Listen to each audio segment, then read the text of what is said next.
Dua perempuan ditahan karena terlibat penyelundupan senjata api ke Lembaga Pemasyarakatan, Lapas, Idi Rayeuk, Aceh Timur. Polisi menyita satu pucuk pistol dan sejumlah amunisi dari tangan pelaku.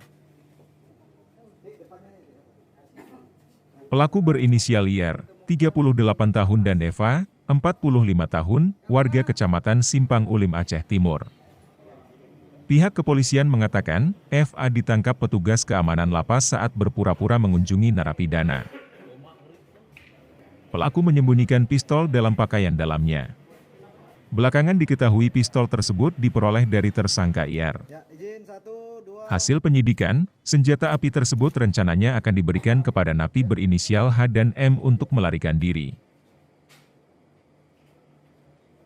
Polisi telah menetapkan 4 tersangka dalam kasus ini.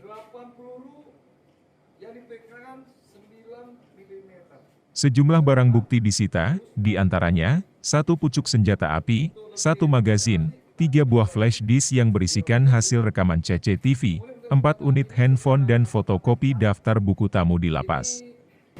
Senjata api rakitan. Tapi untuk lebih pastinya, kita akan melakukan uji balistik ke laboratorium.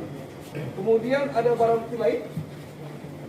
Ini berupa HP milik tersangka, beberapa HP. Kalau milik ya.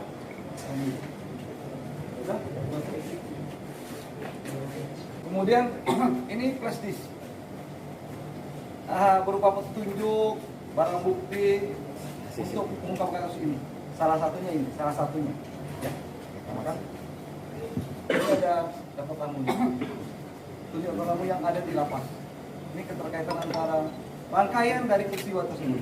Keempat tersangka dikenakan pasal 1 Undang-Undang Darurat Nomor 12 Tahun 1951 dengan ancaman hukuman penjara seumur hidup atau 20 tahun penjara.